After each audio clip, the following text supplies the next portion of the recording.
मदीयान् प्रणामान् समर्प्य संस्कृतभाषायाः विषये तत्र एकं व्याख्यानं। तत्र संस्कृतभाषायाः तत्र ये विषयाः सन्ति तत्र ते विषयाः कथं विश्व उपयोगिनः भवन्ति, तत्र संस्कृतभाषायां निहितं यद् फिलासफी अस्ति, तत् यत् तत्त्वशास्त्रमस्ति, अस्माकं ऋषीणां यत् चिन्तनमस्ति, इदं चिन्तनं कथं तत्र समग्रेपि विश्वे अत्यन्तम् उपकारी वर्तते इति विषये तत्र केचन विचाराः मया अत्र प्रस्तोतव्याः इति अस्माकं कुलपतिमहोदयैः GSR कृष्णमूर्तिमहोदयैः आदिष्टरीत्या अस्माकं सुहृदः प्रियाः शिवपुरं मुरलीधरराव महोदयाः आचार्याः सन्ति। तेषु सर्वदा ते तत्र अस्मान् एतादृशकार्येषु प्रचोदयन्त्येव। तदनुरोधेन अत्र कांश्चन विषयान् अत्र प्रस्तोतुम् इच्छामि। तत्र अयं ऑनलाइन रिफ्रेशर कोर्स अस्ति आधुनिकशिक्षायां संस्कृतस्य समावेशः परम्परा नवाचाराश्च इति विषये। अस्माकं भारतीय संस्कृतिः भारतीय तत्त्वशास्त्रम् इति अत्यन्तं प्राचीनमस्ति। प्राचीनायाः अस्याः संस्कृतेः संस्कृतभाषायाश्च आधुनिककालेपि कथं वा उपयोगः करणीयः इति अयमेव अत्र महान् तत्र विषयः अस्ति। आधुनिककाले तत्र अन्यत्र विषयेषु संस्कृतभाषायाः कथम् उपयोगः करणीयः इत्यादि विषये आधुनिक IKS इत्यादि विषयेष्वपि महान् इदानीं प्रचार अतिशयः तत्र लक्ष्यते। परन्तु तत्र अस्माकं भारतीय ऋषीणां मुख्यं लक्ष्यं यदासीत् तद्विषये अस्माभिः तत्र अवश्यं तत्र ध्यानं दातव्यं भवति। तत्रैव संस्कृतस्य महान् उपयोगः भवितुमर्हति। अस्माकं मानवजीवनस्य तत् सुकरता सुलभता च तदैव भवितुमर्हति यदि वयं प्राचीनानां ऋषीणां मार्गम् अनुसरामः इति। तत्र संस्कृतभाषायां कदाचित् एरोस्पेस् अपि निहितं स्यात्, शिप् बिल्डिङ्ग् अपि निहितं स्यात्, अथवा कदाचित् तत्र परमाणु बाम्ब् अपि निहितं स्यात्। तस्यापि सहकारिणः अंशाः कदाचित् भवेयुः संस्कृतभाषायां। ते सन्ति इति न वदामि, परन्तु तादृशविषयाः भवन्ति चेदपि ऋषीणां मुख्यमुद्देश्यं किम् आसीत् इति अस्माभिः चिन्तनीयम्। तत्र मनुष्यस्य जन्म इदमेव अधिकृत्य वर्तते, ज्ञानं प्राप्तव्यमिति। श्रीमद्भागवतादिग्रन्थेषु तत्र परमात्मा सर्वानेव प्राणिनः प्रथमतः सृष्टवान्, असृजत्। परन्तु यस्य कस्यापि प्राणिनः तादृशं ज्ञानं नासीत्, यत् तादृशी शक्तिः नासीत् यया ते प्राणिनः परमात्मानं जानीयुः, अस्याः सृष्टेः रहस्यं जानीयुः, अस्याः सृष्टेः पाशात् कथं वा वयं मोक्तव्याः इति जानीयुः।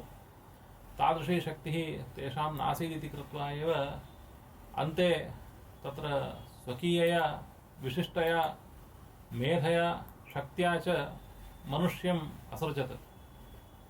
अतः एव तादृशमनुष्यस्य अत्यन्तं विशिष्टा शक्तिः तत्र प्रादुरभूत् इत्यपि वयं जानीमः। आधुनिकाः डार्विन् इत्यादयः वदन्ति इट् इस् प्यूर्लि एक्सिडेण्टल् इति। तत्र विकासवादः भवितुमर्हति। प्रथमं तत्र प्राणिनः यथा कथञ्चित् उत्पन्नाः, यथा कथञ्चित् तत्र सरीसृपाः आगताः, प्राणिनः चतुष्पदाः आगताः, यथा कथञ्चिदेव अग्रे विकासवादे मनुष्यस्यापि सृष्टिः स्वयमेव अभूत् इति ते यद्यपि चिन्तयेयुः, परन्तु विगतेभ्यः दशसहस्रवर्षेभ्यः अस्माकं सकाशे यादृशं साहित्यमस्ति तादृशसाहित्यं यदि वयं विलोकयामः तदा यत्र कुत्रापि एतादृशी स्थितिः विकासवादस्य न लक्ष्यते। यादृशाः प्राणिनः पूर्वम् आसन् तादृशाः प्राणिनः इदानीमपि तथैव सन्ति। तेषां प्राणिनां तत्र नूतनतया किमपि तत्र शक्तिविशेषः अथवा तत्र सामर्थ्यं वा नोद्भूतम् इत्यपि वयं विलोकयामः। कुतः इत्युक्तौ अस्माकं सकाशे प्रायः 10,000 वर्षेभ्यः डाटा अस्ति। वेदाः सन्ति, पुराणानि सन्ति, आगमाः सन्ति, आर्कियालजिकल् एविडेन्सेस् सन्ति। तादृशी तत्र विकसितिः यस्य कस्यापि प्राणिविशेषस्य इदं प्राथम्येन नाभूत् इत्यपि अस्माभिः तत्र स्वयं तत्र द्रष्टुं शक्यते। तस्मात् तत्र मनुष्यस्य यत् प्रथमम् उद्देश्यमस्ति तादृशप्रथम उद्देश्यम् अस्माभिः सम्यक् विलोकनीयं, तदा एव मनुष्यस्य विकासः भवितुमर्हति। तादृशविकासं मनसि कृत्यैव ऋषिभिः एतादृशाः विषयाः प्रणीताः सन्ति। अत्यन्तं दीर्घः तपः आचरितमस्ति। तादृशतपसा तत्र ये विषयाः तेषां मनसि प्रादुर्भूताः सन्ति ते एव तत्र अस्माकं भारतीयानां सर्वेषां मार्गदर्शकाः भवन्ति। वचनान्येव वेदाः इत्युच्यन्ते। तादृशवेदानाम् अनुसारेणैव पुराणानि प्रादुर्भूतानि सन्ति, पञ्चरात्रादिग्रन्थाः प्रादुर्भूताः सन्ति, शैवागमादिग्रन्थाः प्रादुर्भूताः सन्ति।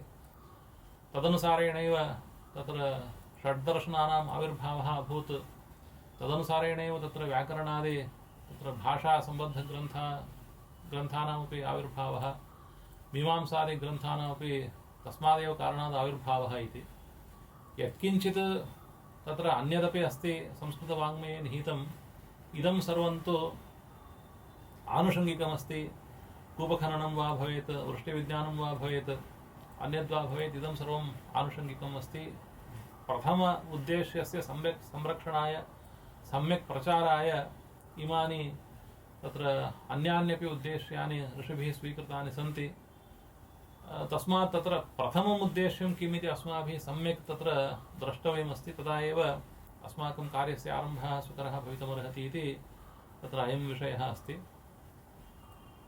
तस्मात् संस्कृत एंड फिलासफी इति अत्र अयं विषयः दत्तः अस्ति।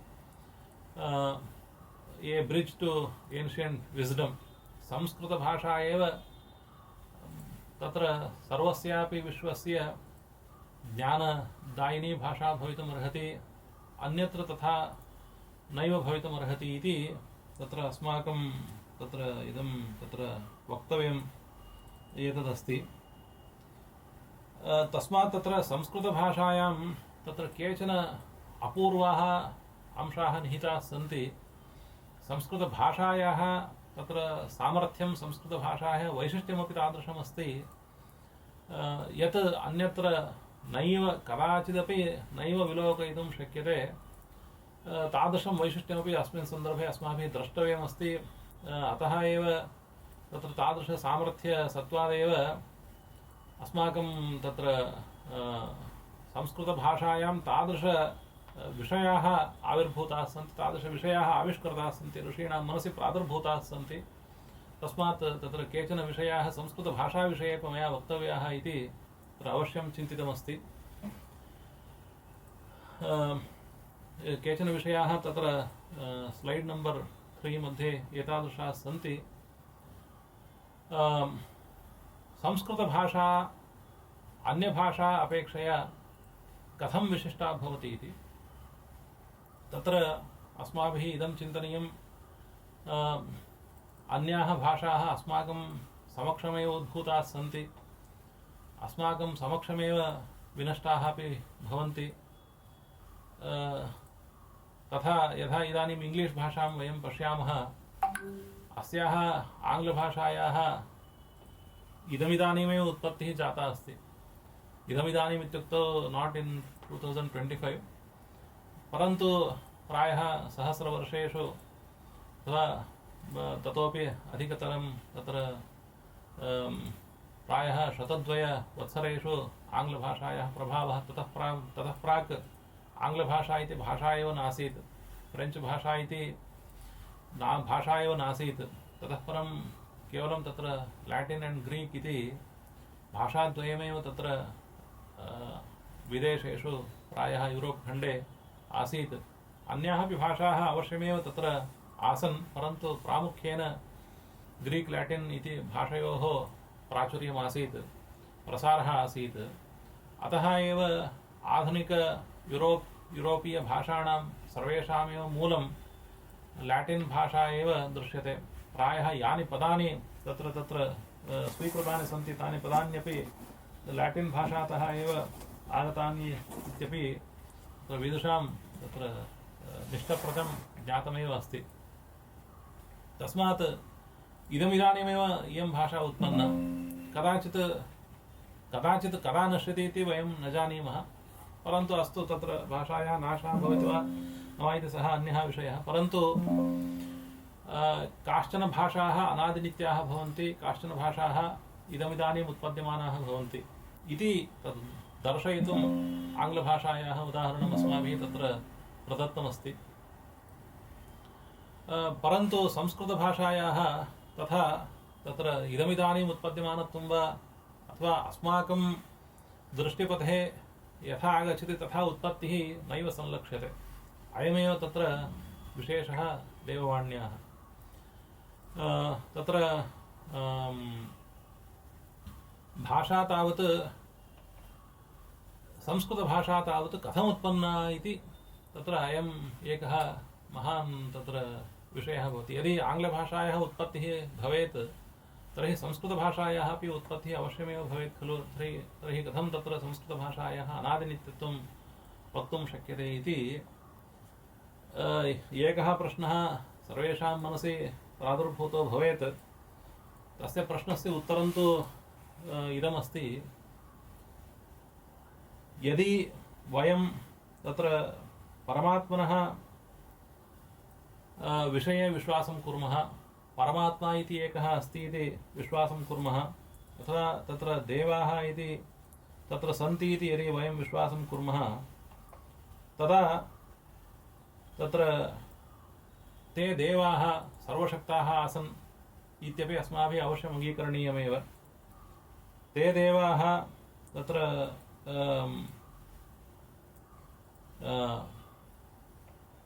स्वकीयान् व्यवहारान् सर्वान् अपि वाचैव निर्वर्तयामासुः इत्यपि अस्माभिः अङ्गीकरणीयमेव। यद्येवम् अङ्गीक्रियते तर्हि तासां देवतानां, तेषां देवानां, परमपुरुषस्य वा कीदृशी भाषा आसीत् इत्यपि अस्माभिः यदि चिन्त्यते तर्हि तस्य उत्तरं, तस्य प्रश्नस्य उत्तरम् इदमेव भवितुमर्हति यत् ते सर्वे देवाः, ताः सर्वाः देवताः संस्कृतभाषया एव तत्र व्यवहारं निर्वर्तयामासुः इति तत्र अस्माभिः तत्र निश्चयप्रचमेव वक्तुं शक्यते। तर्हि यदि ताः देवताः संस्कृतभाषया तत्र भाषणं कुर्वन्ति तर्हि संस्कृतं देववाणी अवश्यमेव भवेदित्यपि अस्माभिः निश्चयितुं शक्यते। तत्र मनुष्यभूमौ अत्र आगताः देवाः, रामकृष्णादयः भगवदवताराः यां भाषां भाषयामासुः, यया भाषया स्वकीयं व्यवहारं चक्रुः इति चिन्त्यते चेत् तत्रापि इदमेव वक्तव्यं, ते सर्वे तत्र देववाण्या एव स्वकीयं व्यवहारं निर्वर्तयामासुः इति।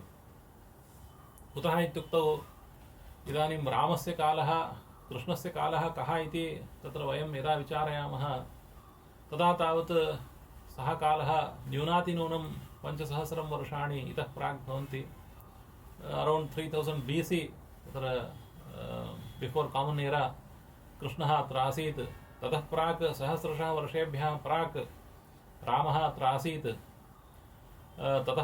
ततः प्रागेव अन्येषामपि अवताराणां तत्र प्रादुर्भावः आसीत्। तत्र वराहावतारस्य, नरसिंहावतारस्य, एवं तत्र वामनावतारस्य इत्यादीनाम् अवताराणां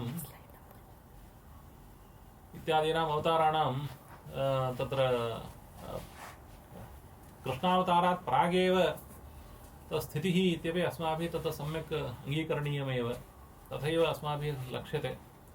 अस्तु, इदानीं कृष्णावतारे काले कृष्णावतारः यदा आसीत् तस्मिन् काले का भाषा भाष्यमाणा आसीत् इति वयं चिन्तयामः।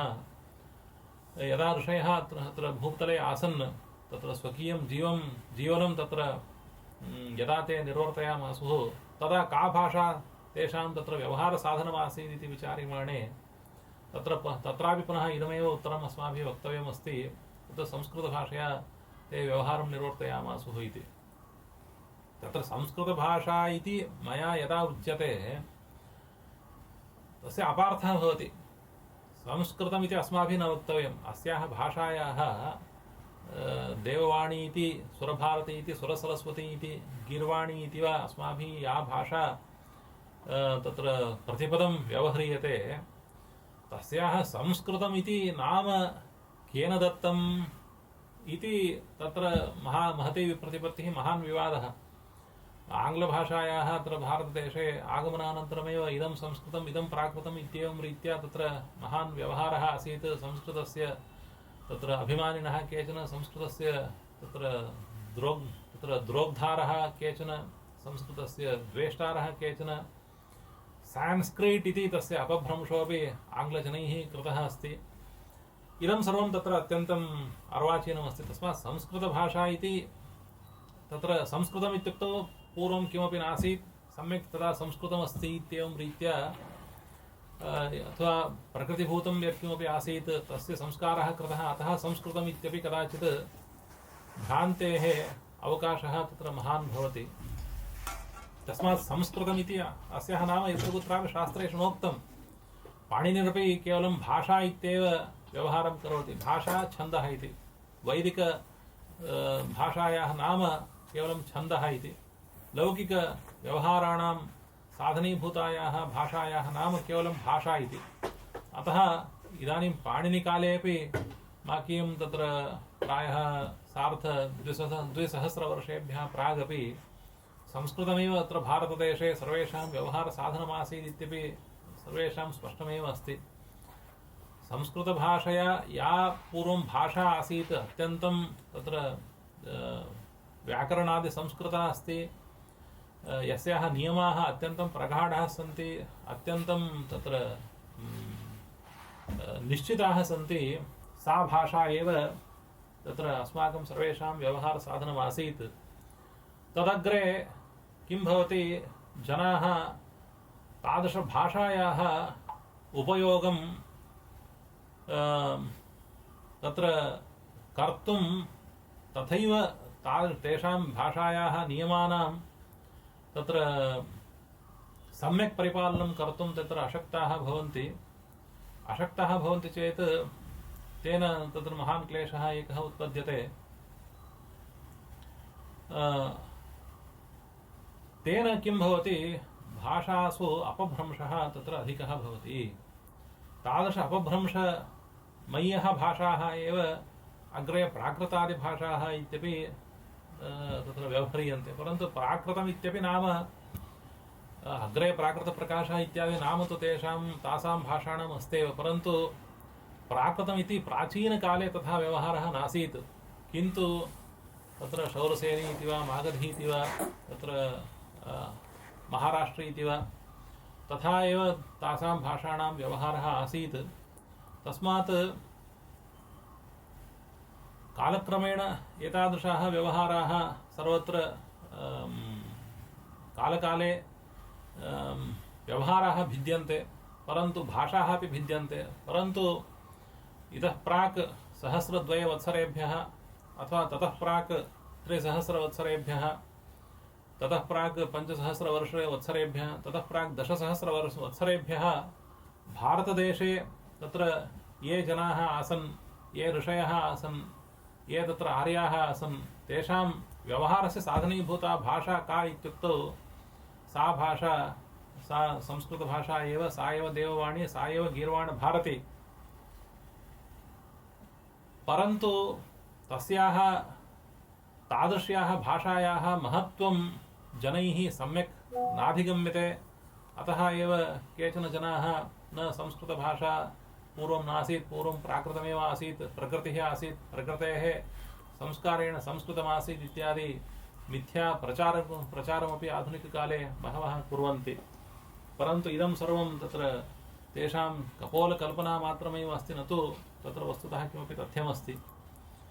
भाषायाः अयं नियमः अस्ति यत् मूलभूतभाषा अत्यन्तं तत्र गभीरा भवति, तत्र व्याकरणनियमानुसारिणी भवति।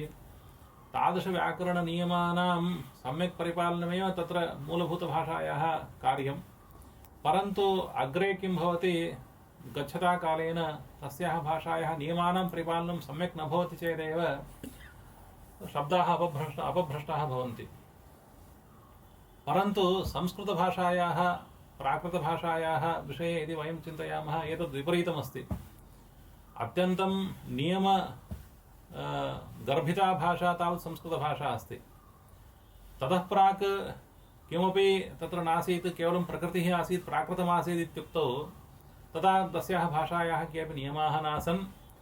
तेषां नियमानां तत्र निर्मितिः अनन्तरकाले एव आसीत्। सा एव भाषा तत्र संस्कृतभाषा इति उच्यमाने इदं तत्र हासकरं भवति। इदं तत्र एतत् थियरी अस्ति, अयं वादविशेषः यः अस्ति, अयम् अत्यन्तं तत्र हासकरः भवति। वयम् इदानीमपि पश्यामः, तत्र कन्नडभाषा अस्ति, हिन्दीभाषा अस्ति, अथवा आङ्ग्लभाषा एव अस्ति। इदानीं 50 वर्षेभ्यः प्राक् यस्याः आङ्ग्लभाषायाः व्यवहारः जनैः क्रियमाणः आसीत्, तस्याः भाषायाः शब्देषु विकारः आगतः अस्ति, व्यवहारेषु विकारः आगतः अस्ति। तस्मात् ये नियमाः इति पूर्वं तत्र आङ्ग्लभाषायाः आसन्, ते नियमाः सर्वे इदानीं गताः। तत्र स्वेच्छया शब्दानां प्रयोगः क्रियते। एवञ्च पूर्वं तत्र संस्कृतभाषा नाम तत्र समथिङ्ग् वेरी रिफैन्ड् लैंग्वेज तः अग्रे एव ततः प्रादुर्भूतं तावत् तत्र अनरिफैन्ड् फ्री लैंग्वेज इत्येव सर्वत्र दृश्यते। कन्नडभाषायामपि एवमेव अस्माभिः दृश्यते। तत्र व्याकरणनियमाः ये आसन्, तादृशव्याकरणनियमानुसारेण यस्यां भाषायां व्यवहारः पूर्वं प्रावर्तत, यया भाषया सर्वे तत्र स्वकीयानि काव्यानि विरचितवन्तः, ग्रन्थेषु यस्याः भाषायाः उपयोगः एव आसीत्, सा भाषा इदानीं गता। तत्र सर्वत्रापि तत्र अपभ्रंशः एव, शब्दानाम् अपभ्रंशः, स्वेच्छया प्रयोगः। एवं तत्र इदानीन्तन कन्नडभाषायाः व्यवहारं वयं पश्यामः तर्हि अत्यन्तं तत्र क्लेशः उत्पद्यते। तथा इत्युक्तौ 50 वर्षेभ्यः प्राक् येषां तत्र कन्नडभाषायाः व्यवहारः आसीत्, तेषां तावत् आधुनिकभाषायाः विषये महान् क्लेशः तत्र भवति। तस्मात् संस्कृतं पूर्वं, प्राकृतम् अनन्तरं। The refined language is the earliest. अनन्तरमेव रिफैन्ड लैंग्वेज तः एव अग्रे तत्र अनरिफैन्ड फ्री लैंग्वेज अपभ्रष्टं तत्र अन्ते एव भवति इति, ततः अर्वागेव ततः अनन्तरकाले एव भवति इति अस्माभिः अङ्गीकरणीयं। तस्मादेव संस्कृतभाषायां प्राकृतभाषायां च ये नियमाः दृश्यन्ते, तेषां नियमानां परिदर्शनेन अस्माकं तत्र गच्छति इत्यस्य गच्छै इति प्राकृतभाषायां भवति। कुतः गच्छति इति उच्चारणम् अत्यन्तं क्लिष्टकरं। तस्य अपभ्रंशः गच्छै इति। आर्यपुत्र, अज्जपुत्र इत्यादि व्यवहाराः प्राकृतभाषासु भवन्ति। इदं सर्वं कथं भवति इत्युक्तौ जनानां तादृश नियमपरिपालन अशक्तिरेव अत्र कारणं भवति। अतः पूर्वं संस्कृतभाषा, ततः तदनन्तरमेव प्राकृतभाषा इत्येव सर्वैः अङ्गीकरणीयमिति तदत्र अस्माभिः सम्यक् अवधार्यमस्ति। किञ्च इदमपि अस्माभिः सम्यक् तत्र चिन्तनीयमस्ति। मीमांसायां तत्र एकः विषयः तत्र निरूपितः अस्ति। एकं यववराहाधिकरणमिति, अन्यत् सतताम्राधिकरणमिति।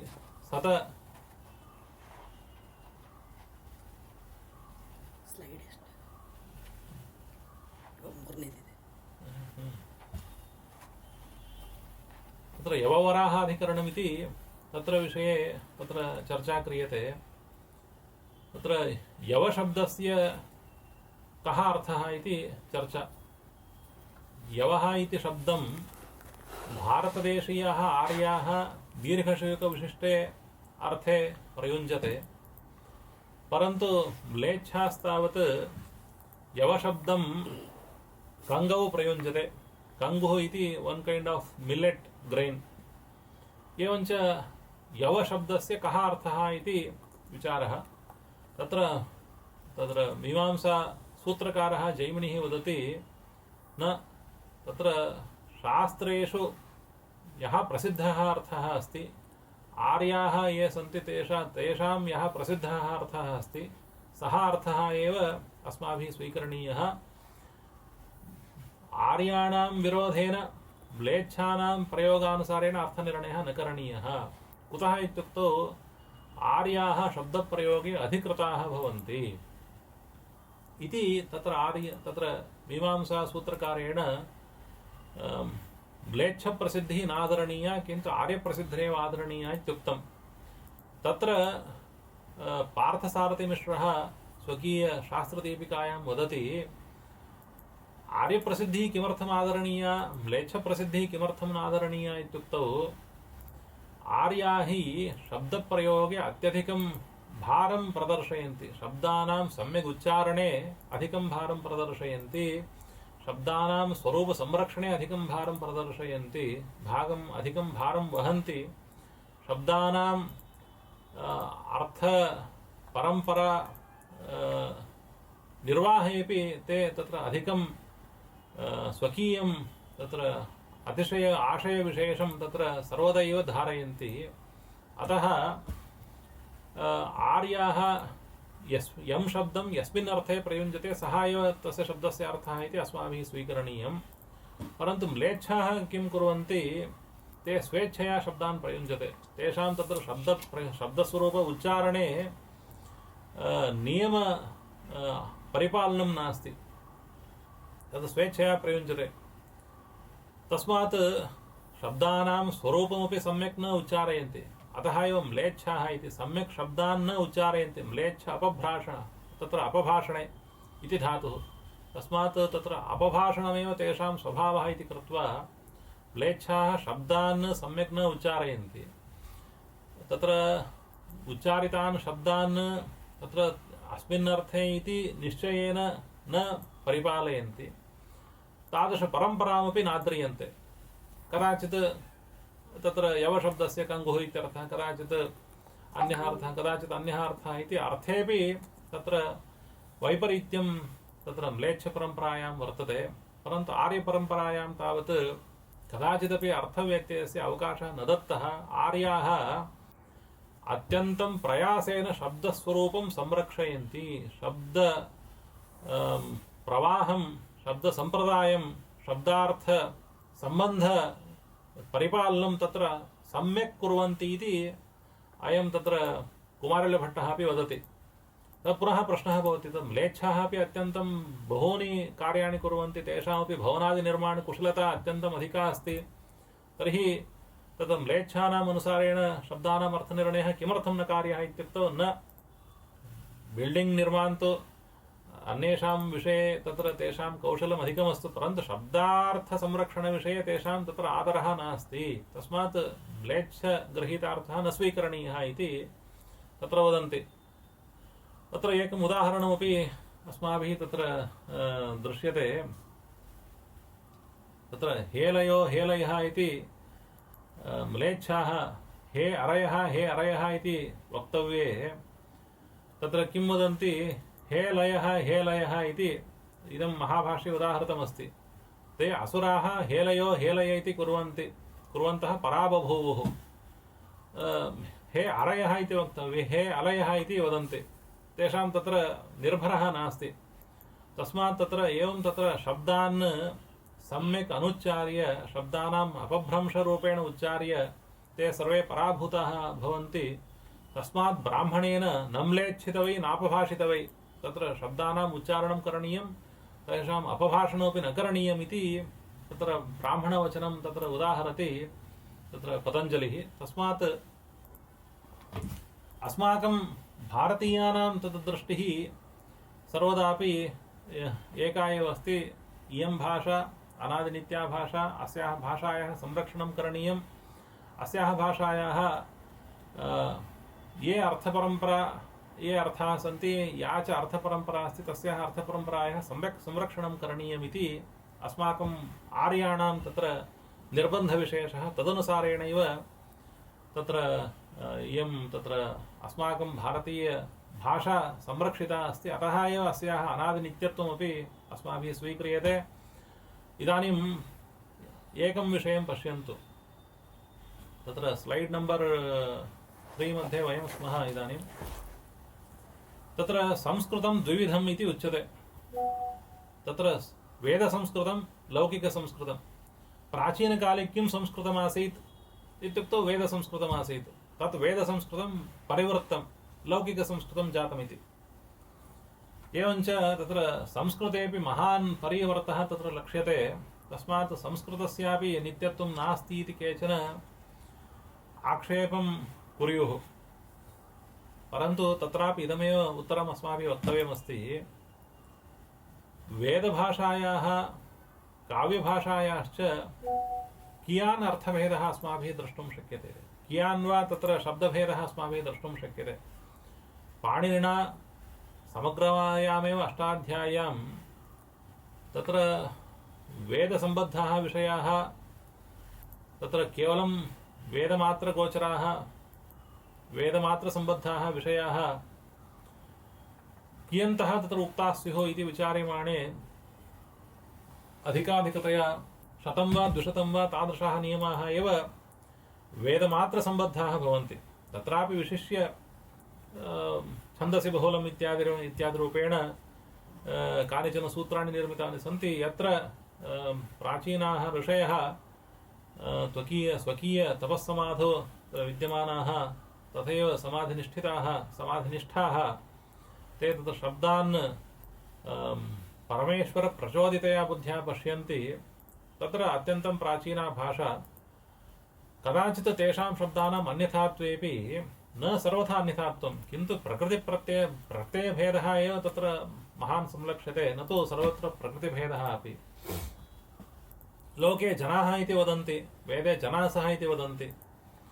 तत्र ये जनासः इति तत्र शब्दं पश्यन्ति तर्हि झटित्येव अस्माभिः ज्ञायते जनाः इत्येतदेव जनासः इति वेदकाले उच्चारितमिति।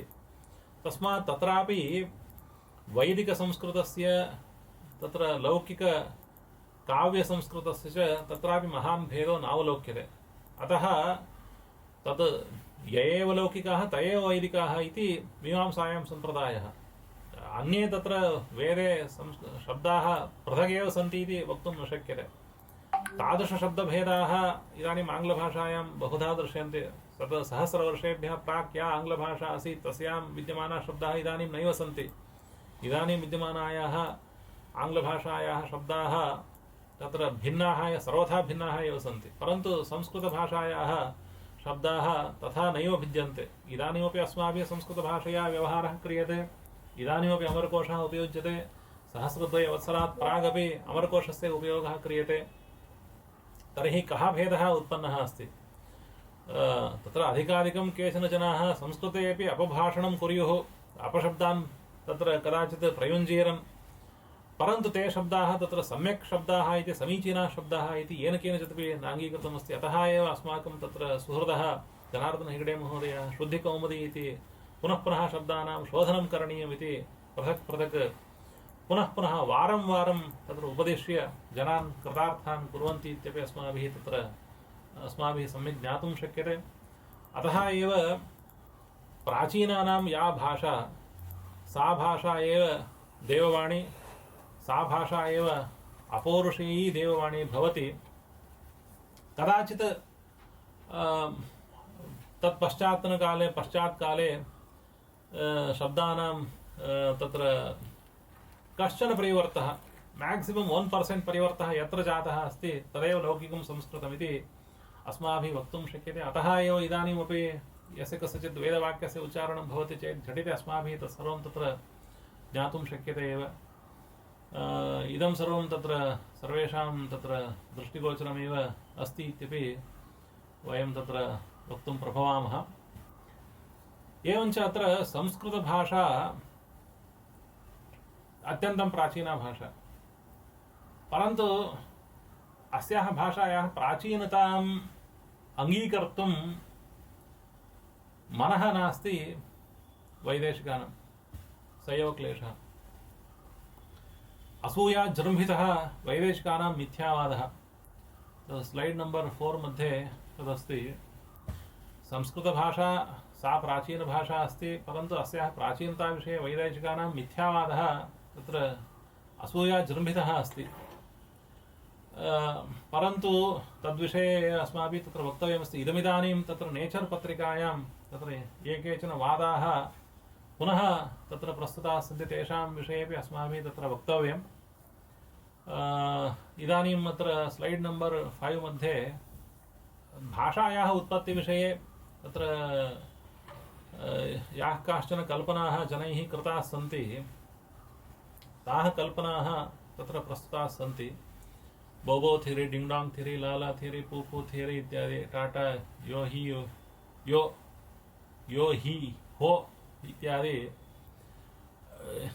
तत्र सर्वैः संस्कृतविद्वद्भिः इमाः मिथ्याकल्पनाः सम्यक् ज्ञायन्ते एव।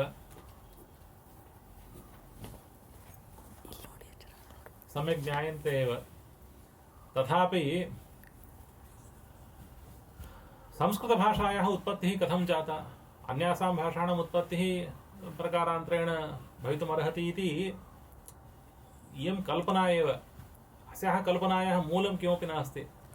इदानीं सर्वप्रथमं तत्र प्राचीना भाषा अस्ति, लैटिन् भाषा अस्ति। लैटिन् भाषा कथम् उत्पन्ना इत्युक्तौ तत्र बोबो थियरी वा डिङ्ग्डाङ्ग् थियरी वा तत्र यत्र यत्किमपि अत्र उपयुक्तं न भवति, केवलं कल्पना मात्रमेव।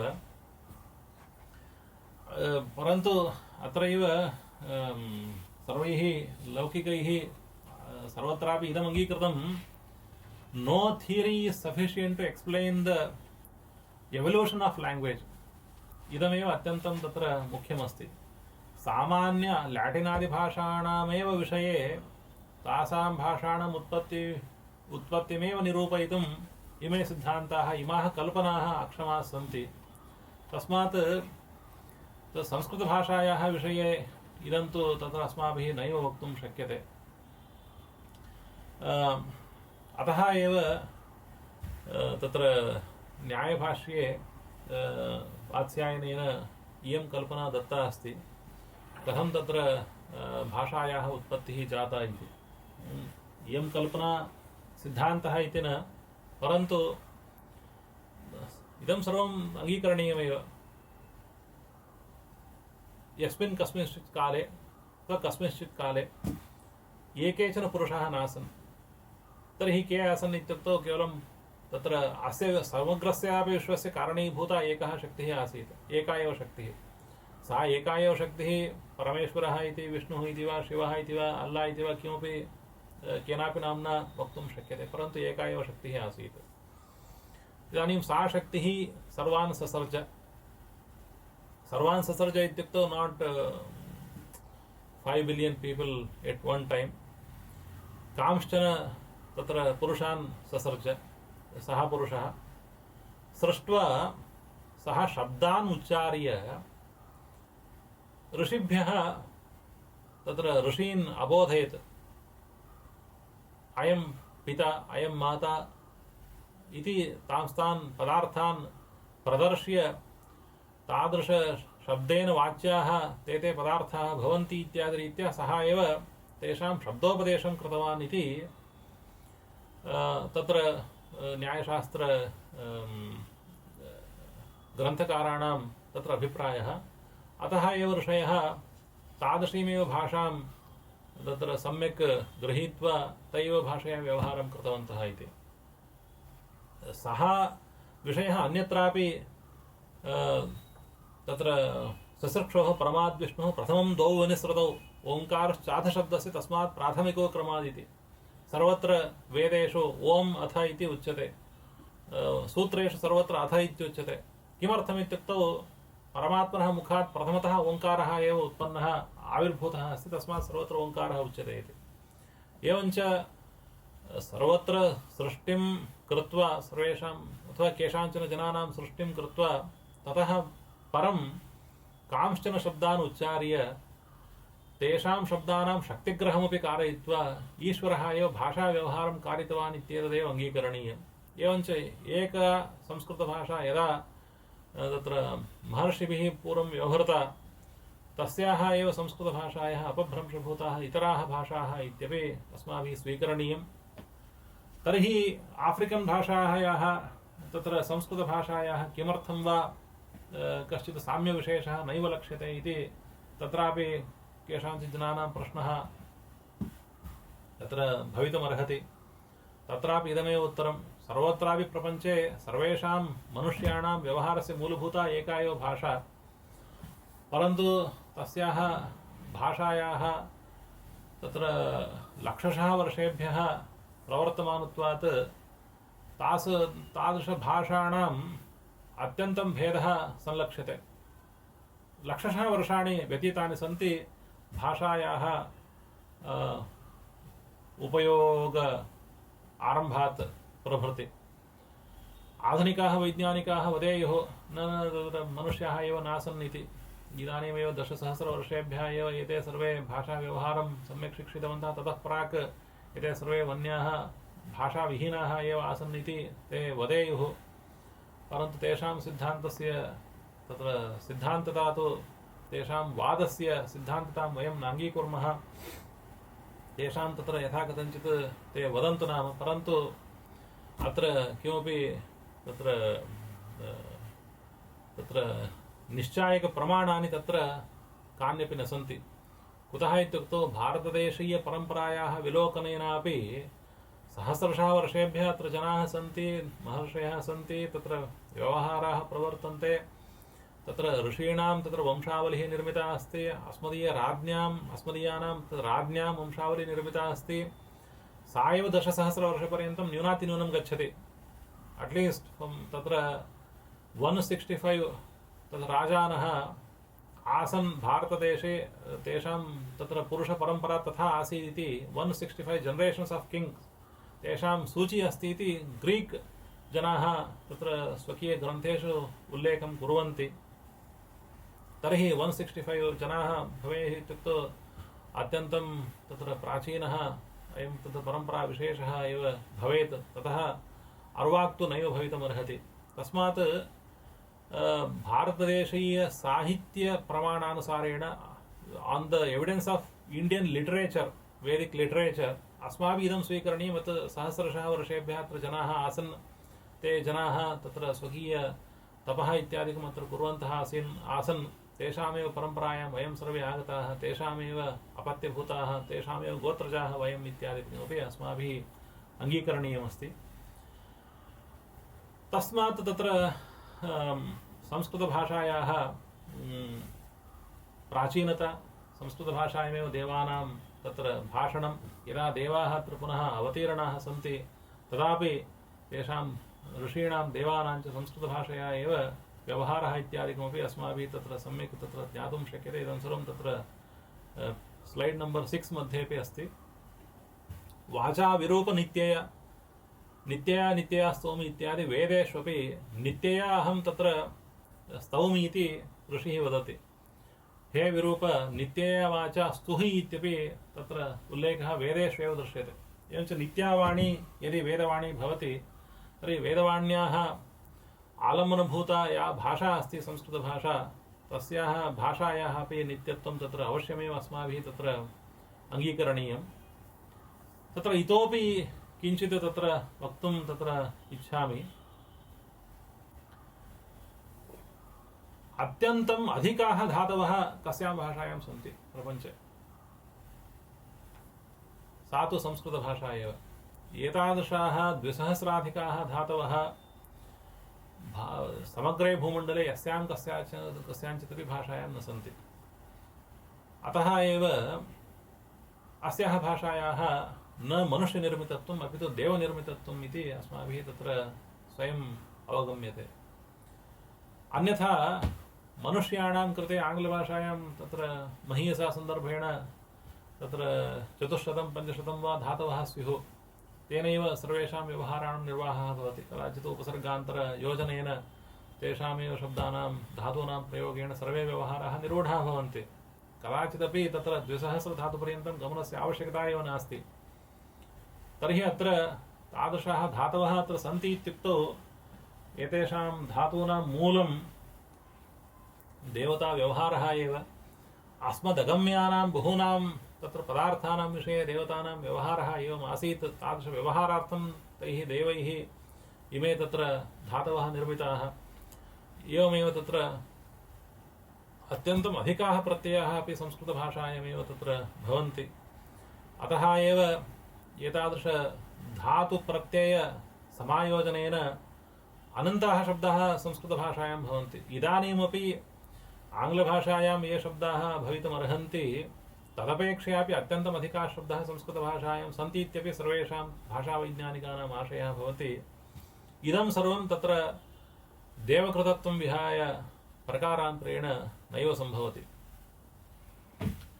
Sanskrit is more perfect than Greek, more copious than Latin, and more explicitly refined than either इति विलियम जोन्स् तदर्थमेव तत्र ग्रीक भाषापेक्षयापि इदं तत्र परफेक्ट अस्ति। भाषा नियमाः अत्यन्तं तत्र सुदृढाः सन्ति। एवमेव लैटिन भाषायाः यत् साहित्यम् अस्ति तदपेक्षयापि अत्यन्तम् उत्कृष्टम् अधिकञ्च साहित्यं संस्कृतभाषायां निहितमस्ति। तत्र तत्र भाषाद्वयापेक्षया उभाभ्यामपि भाषाभ्यां संस्कृतस्य संस्कृतता अधिका इत्यपि सः प्रयुङ्क्ते। इदं सर्वं कथं भवितुमर्हति? If you compare to the oldest languages of the world, Greek and Latin, तादृश भाषाणां तत्र दर्शनेन इदम् अस्माभिः अवगम्यते। तयोः भाषयोः अपेक्षया संस्कृतभाषायाः कथं वा तत्र वैशिष्ट्यं जातमस्ति इति एतावत्पर्यन्तं संस्कृतभाषायाः प्राचीनताविषये मया उक्तमस्ति। तत्र इतोपि केचित् विषयाः तत्र वक्तव्याः सन्ति। किमित्युक्तौ अधुनातनकाले इदानीं सम्भवतः अस्मिन्नेव मासे फेब्रुवरी मासे एव नेचर् पत्रिकायां एकः लेखः शोधलेखः प्रकाशितः आसीत्। तत्र शोधलेखे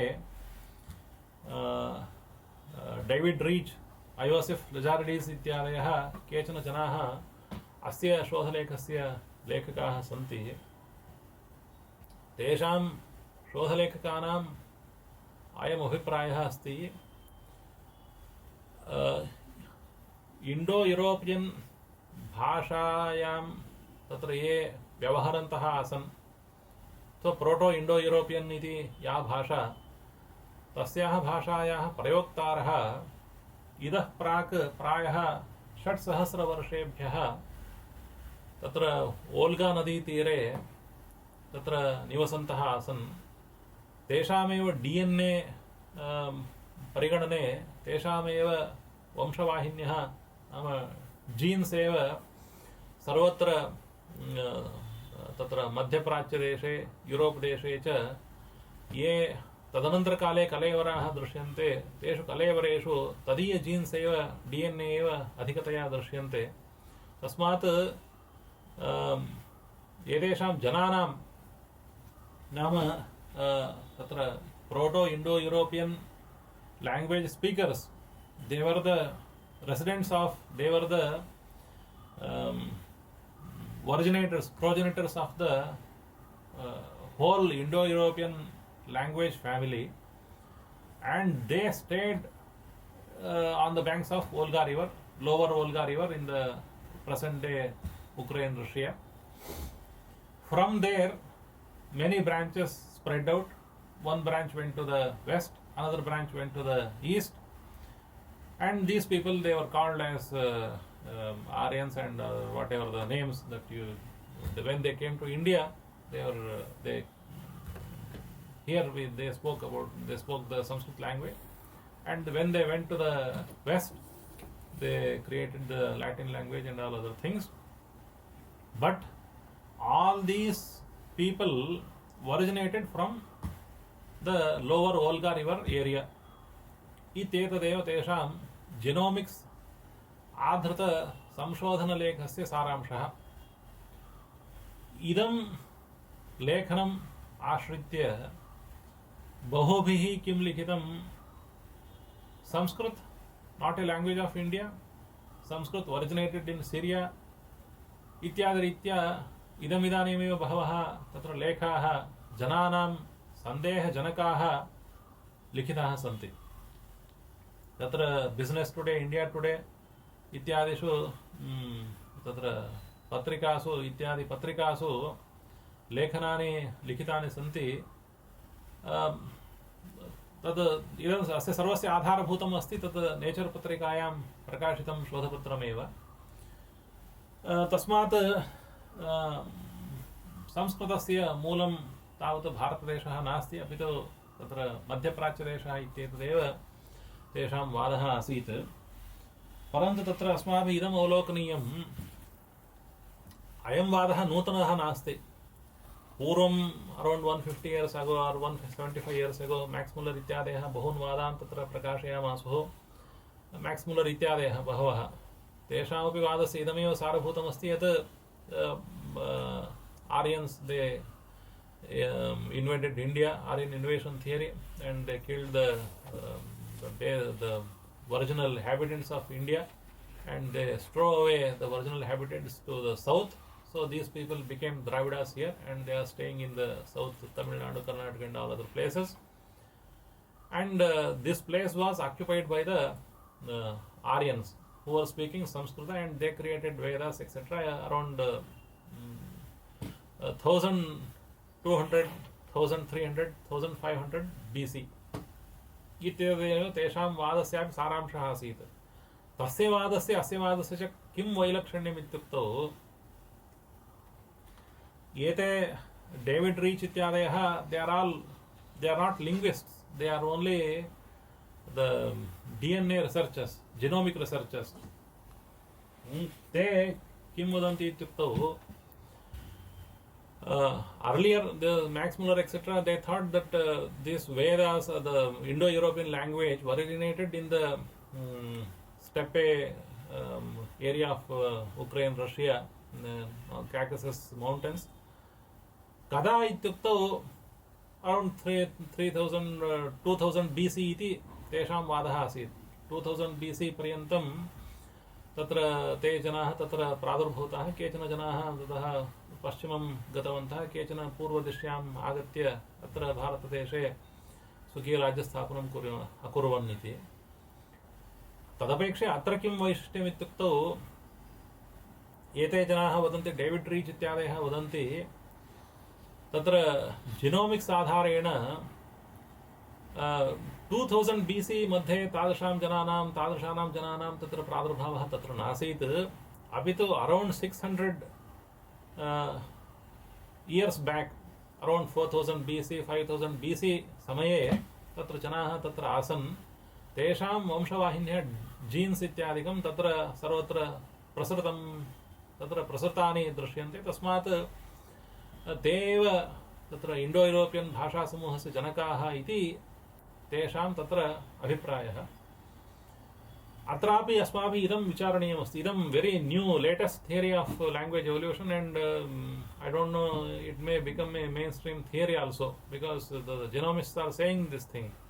We should believe it. You cannot argue with them because you don't know what is genome. You are not a genomic researcher. इयं स्थितिः अस्ति. तत्रापि अस्माभिः इदमेव विचारणीयमस्ति. अस्तु, इदानीं 600 वर्षेभ्यः प्राक् तत्र ते जनाः आसन्, ते जनाः ततः प्रसृताः इति.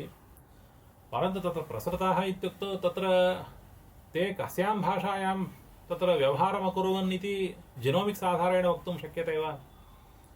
तत् जिनोमिक्स् मध्ये किं भवति, DNA तत्र H1 इत्यादि तत्र जिनोमिक्स् चिह्नानि भवन्ति. तेषां चिह्नानाम् आधारेण तत्र कथं तत्र अग्रे परिवर्तनं भवति, अस्य कळेवरस्य मूलभूतं तत्र शरीरम् अन्यदस्ति, तस्य मूलभूतम् अन्यदस्ति इत्येवं रीत्या कदाचित् एकत्र मूलपुरुषं प्रति निर्देशः भवितुमर्हति। परन्तु इमे सर्वे जनाः कस्यां भाषायां भाषमाणाः आसन् इति कथं निश्चेतुं शक्यते? तत्र स्टेप्पे प्रदेशे तत्र लोवर् वोल्गा रिवर् प्रदेशे तत्र जनाः तत्र निवसन्तः आसन्, अस्तु तेन किं ते संस्कृतभाषया भाषमाणाः आसन् इति वक्तुं शक्यते वा? नैव शक्यते। तत्र तु किमपि प्रमाणं नैव भवति।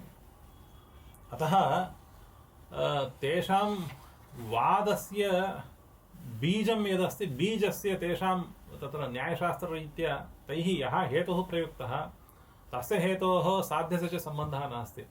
अयं व्यभिचारी हेतुः विरुद्धो हेतुः, तस्य सम्बन्धः एव नास्ति, अनध्यवसितः इति तत्र प्राचीनन्यायभाषया उच्यते। तस्मात् इदं तत्र अस्मिन् वादे किमपि सारभूतं किमपि नास्ति एव। तस्मात् अस्माभिः इदम् अङ्गीकर्तुं न शक्यते इति एकं। किञ्च अन्यः कश्चित् शोयब् दनियाल् इति एकं शोधलेखं लिखितवान्। So what is the version of Sanskrit? Version of Sanskrit is not India, it is Syria, present day सिरिया।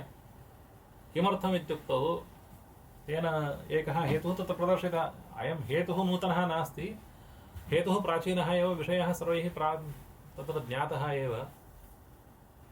तत्र सिरिया देशस्य प्रदेशे बागस्कोई इति एकं स्थानं, तस्मिन् स्थाने मिट्टानी जनानां, हिट्टैट् जनानां च तत्र सन्धिकारकम् एकं शिलाशासनं तत्र उपलब्धमस्ति। तस्मिन् शिलाशासने इन्द्र, मित्र, वरुण, नासत्यादि देवतानाम् उल्लेखः अस्ति। इत्युक्तौ ते देवाः एव, ते तत्रत्याः जनाः एव संस्कृतभाषायाः प्रथमप्रयोक्तारः। That inscription is dated to 1300 BC। इत्युक्तौ 1300 BC मध्ये, BC वर्षे एते जनाः तत्र आसन्। तैः इन्द्रादिशब्दाः तत्र ऐदं प्राथम्येन प्रयुक्ताः। भारतदेशे तादृशं यत्किमपि इन्स्क्रिप्शन् नास्ति, तादृशं प्राचीनम् इन्स्क्रिप्शन् किमपि नास्ति। तस्मात् तत्र ते जनाः तत्र संस्कृतभाषया भाषमाणाः आसन्। इन्द्रमित्रादिशब्दाः तेषामेव सन्ति।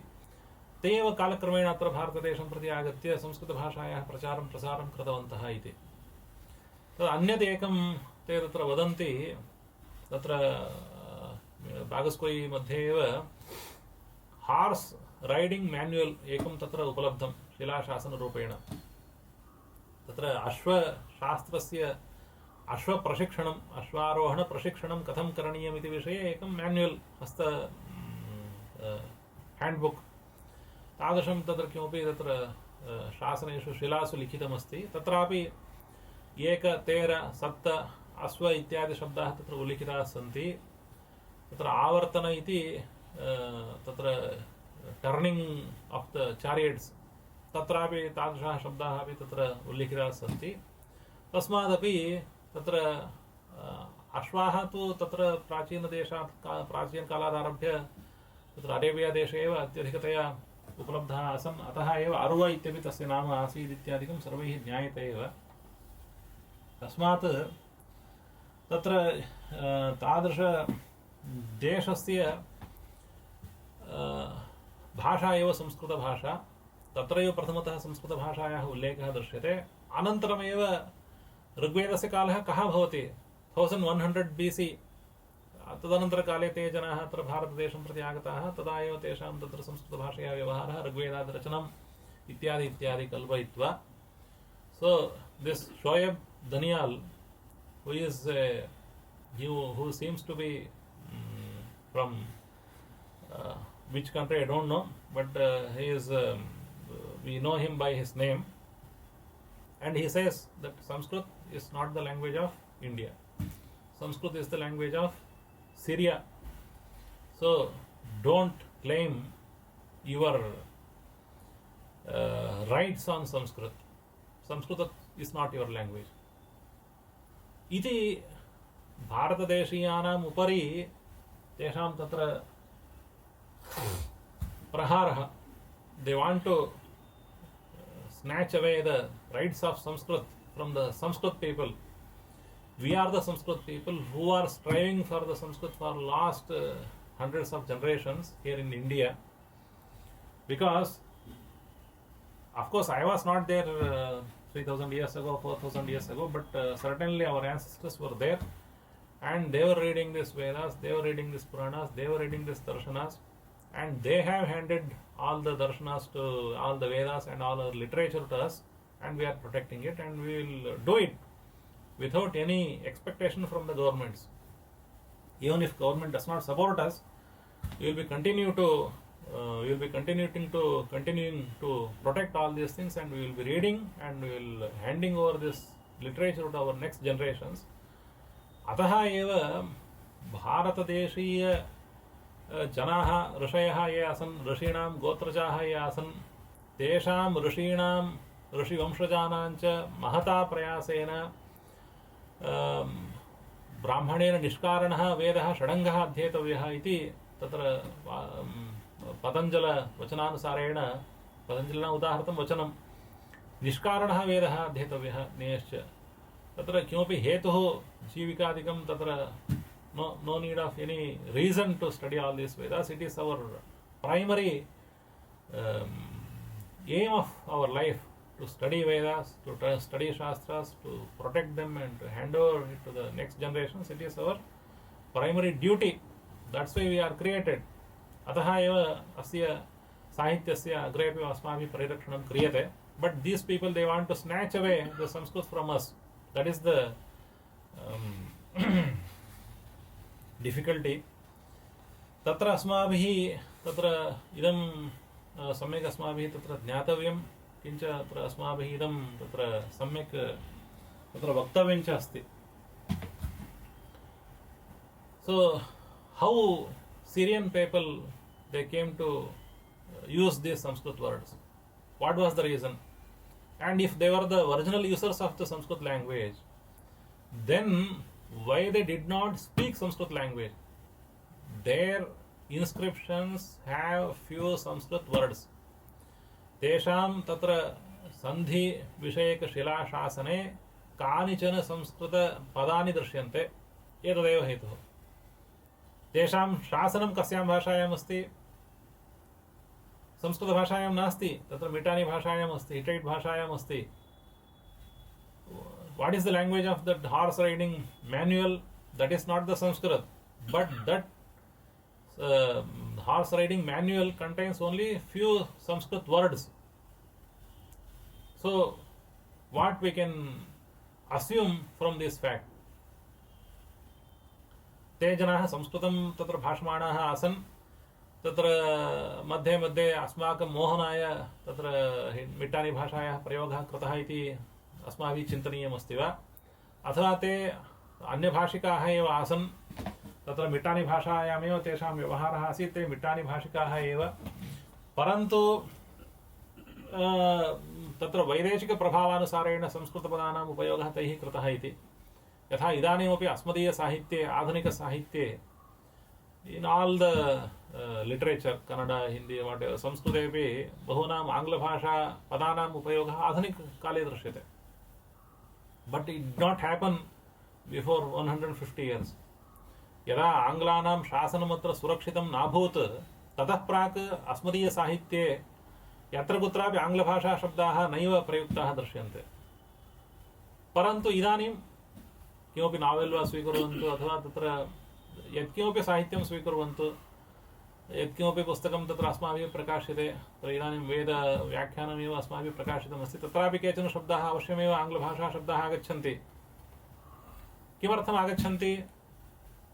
अस्माकं संस्कृतभाषा, वयं संस्कृतभाषया व्यवहरामः. यदि अत्र आङ्ग्लभाषायाः प्रचारः नाभूत्, महता सन्दर्भेण, महता तत्र भरेण आङ्ग्लभाषा प्रचारः नाभूत्, यदि न भविष्यत्, तर्हि अत्र अस्मदीयग्रन्थेषु आङ्ग्लभाषापदानाम् उपयोगः कथं भवितुमर्हति? यदि वयं सर्वे तेन इदम् अनुमातुं शक्यते वा एते सर्वे आङ्ग्लभाषायामेव व्यवहरन्तः आसीत् मध्ये मध्ये कदाचित् संस्कृतभाषया लिखितवन्तः इति इत्थम् अनुमातुं शक्यते वा नैव शक्यते अस्माकं ग्रन्थाः संस्कृतभाषया सन्ति कन्नडभाषया सन्ति तेलुगुभाषया सन्ति हिन्दीभाषया सन्ति तस्यामेव भाषायां निबद्धाः सन्ति कानिचन पदानि अन्यानि पदानि स्वीकृतानि सन्ति तत्र कानिचन उर्दू पदानि सन्ति कानिचन पर्शियन् पदानि सन्ति कानिचन अरेबिक् पदानि सन्ति कानिचन तत्र आङ्ग्लपदानि सन्ति तस्य अर्थः इयानेव भवति खलु भारतदेशे यद्यपि हिन्दी इत्यादि भाषाणामेव प्रयोगः अधिकतया भवितुं भवति तथापि मध्ये तत्र वैदेशिकशासनबलात् तानि पदान्यपि अत्र प्रविष्टानि सन्ति तस्मादेव तेषां पदानाम् अस्मदीयग्रन्थेषु उपयोगः इति तद्वदेव बागस्कोई प्रदेशे तत्र यत् शिलाशासनम् उपलब्धं तत्रापि यानि संस्कृतपदानि आगतानि तानि संस्कृतपदानि कथम् आगतानि इत्युक्तौ अयमेव हेतुः भवति कुतः तस्मिन् देशे तत्र संस्कृतप्रभावः तस्मिन् काले आसीत् तदा तत्रापि क्षत्रियाणां शासनं तस्मिन् काले अभूत् इति अतः एव तत्र संस्कृतस्य प्रभावः कदाचित् तस्मिन् देशे भारतीयानां राज्यभारः आसीत् तस्मादेव तत्र कदाचित् maybe some kind of official language. Sanskrit was the official language of those regions. So these people, they are using the Sanskrit, few Sanskrit words even in the Mitanni language. Iti एतदेव अस्माभिः तत्र अनुमातव्यं भवति अतः तत्र इदानीं nature पत्रिकायां तत्र ये विषयाः आगताः अथवा इतः प्राक् बागस्कोई इत्यादि प्रदेशेष्वपि तत्र ये विषयाः तत्र तैः निरूपिताः सन्ति तेषां विषयाणां तेषां तत्र वास्तविकस्थितीनाम् आधारेण संस्कृतभाषायाः उद्भवः अन्यत्र देशे अभूत् इति अस्माभिः कदाचिदपि वक्तुं न शक्यते इदं तु अस्माभिः तत्र अवश्यमेव वक्तव्यम् अतः एव 2011 मध्ये in the year of 2011 one paper by Kumaraswamy, Thangarajan and others, it was published in the American Journal of Human Genomics. तस्यां पत्रिकायां यः शोधलेखः प्रकाशितः आसीत् तस्मिन् शोधलेखेपि there is no sign of emigration to Indian subcontinent in last 10,000 years. यत्किञ्चित् immigration भारतदेशे आसीत् that happened only around 11 or 12,000 years ago. The human population, they came to India to some extent, and they came not in the last 3 or 4,000 years ago, but it happened only 12,000 years ago, 11,000 years ago. इत्येव तैः सिद्धान्तः कृतः अस्ति. अतः विदेशेभ्यः अनेके जनाः तत्र भारतदेशं प्रति आगताः. तेषाम् आगमनेन संस्कृतभाषा अत्र आगता इति ते आगताः, ते आगत्य अत्र संस्कृतभाषायां तत्र तेपि तं संस्कृतभाषां तत्र सम्यक् शिक्षयित्वा तत्र संस्कृतभाषायां व्यवहारमपि अकुर्वन् इत्येव अस्माभिः वक्तुं शक्यते. न तु संस्कृतभाषा तत्र बहिर्देशात् अत्र आगता इति, अन्यत्र एव देशे संस्कृतस्य जनिः आसीत् इति, तत् सर्वम् अस्माभिः किमपि तत्र वक्तुं न शक्यते. अस्य हेतोः तस्य साध्यस्य च कोऽपि सम्बन्धः नास्ति. This is very clear. Idam, it is all based on the Kumaraswamy, Thangarajan and all others. तैरेव इदमपि उक्तमस्ति, विपरीततया भारतदेशादेव पश्चिमदिशि बहवः जनाः इदानीं लास्ट 4,000-5,000 years प्राक् एते सर्वे तत्र गतवन्तः इत्यपि तैः तत्र तयोः तेषां जनानाम् अस्मदीय भारतदेशीय जनानां च DNA यदस्ति तत्सर्वं तत्र तयोः मध्ये सादृश्यं दृश्यते. तस्मात् इतः एव तत्र रिवर्स् इमिग्रेशन् टु द वेस्ट् इति तथैव उल्लेखः तत्र अस्माकं कुमारस्वामी तङ्गराजन् इत्यादयः तत्र वदन्ति.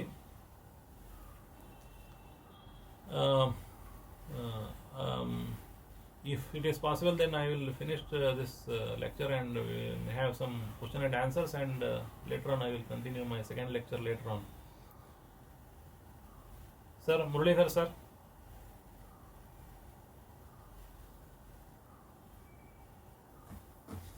तत्र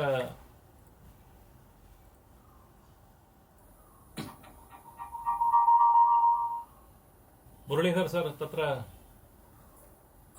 प्रश्नोत्तराणाम् अवकाशः यदि आवश्यकः तर्हि अत्र अन्यथा इतोपि किञ्चित् कालम् अनुवर्तयामि। यदि प्रतिभागिनां प्रश्नाः भवन्ति चेत् प्रष्टुम् अर्हन्ति, अन्यथा महोदयाः अनुवर्तन्ते। कुतः तत्र पुनः 11:30 समापनीयं वा? सत्यं 11:30 समापनीयं।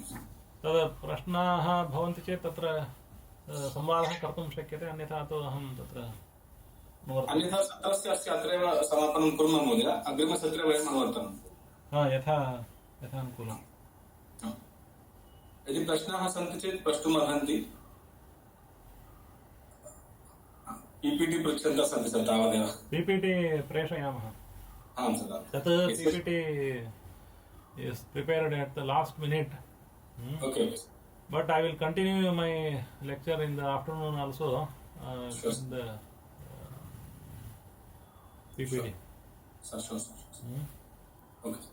तर्हि अत्रैव समापनं कुर्मः महोदय। एवञ्च अत्र मदीयस्य वक्तव्यस्य अयं सारांशः अस्ति। No language origination theory can explain the origin of Sanskrit language at present. No theory can explain the refinement of Sanskrit language. How this much of refinement happened, how this much of dhatus happened, how this much of pratyayas happened. No theory can explain all these things. No present day theory can explain the antiquity of the Sanskrit language, because the Sanskrit language itself is spoken for at least 10,000 years in India, and afternoon I will speak about the antiquity of Dhruva Nakshatra and Taittiriya Aranyaka, and the spread of Sanskrit wisdom to the whole world, that I will speak. But before, I needed to give a background why Sanskrit philosophy or this philosophy spread to the whole world. What was the reason? The reason was the migration or the outward expansion of the Indian world. India was not a small country. They had influence everywhere. They ruled the whole world once upon a time, and they had spread everywhere in this world. So they were there. So they used Sanskrit as official language in all these regions. That's why Sanskrit is spread in all these regions. So they spread language and the philosophy. This is my thesis of my speech today. तत्र कथं जातमस्ति इत्यादिकं तत्र अग्रेपि अहं किञ्चित् तत्र निरूपयितुं तत्र इच्छामि। मध्याह्ने तत् कुर्मः। 2 o'clock again we will join. 2:30. 2:30. Okay. Sapada-Dvivadane again I will join, sir. And I am thankful to all the participants who have listened carefully and without any disturbance. I think there is every possibility that they must have appreciated my lecture also. I don't know. Anyhow, but I would like to have a discussion with all the participants later on. Sure, sir. कुर्मः। बहु धन्यवादः महोदय। एतावता भवद्भिः संस्कृतभाषायाः पृष्ठभूमिः एवं ऐतिहासिकं प्रतिपादितवन्तः। एतस्य एव अनुवर्तनम् अस्माभिः सपादद्विवादने वयं व्याख्याने वयं शृण्मः। तस्य Sanskrit and philosophy bridge to Asian wisdom इति विषयं तत्र इते महोदयः प्रतिपादयिष्यन्ति। एतान् महोदयान् अहं सत्रस्य अस्य पक्षतः एवं कार्यक्रमस्य पक्षतः विश्वविद्यालयस्य धन्यवादान् वितीर्य सत्रस्य अस्य समापनं कुर्मः। धन्यवादाः। हरे कृष्ण। नमस्ते सर्वेभ्यो। नमो नमः। पूरयतु।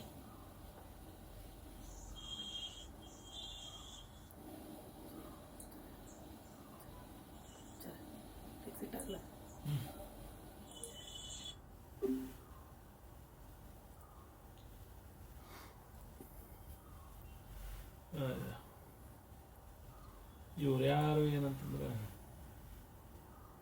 ಹಿಂಗೆ ಆನ್ ಇಟ್ಟಿರ್ತೀನಿ, ರೀಚಾರ್ಜ್ ಮಾಡಿಬಿಟ್ರೆ ಆಯ್ತು ನಾಳೆ ಬಂದು.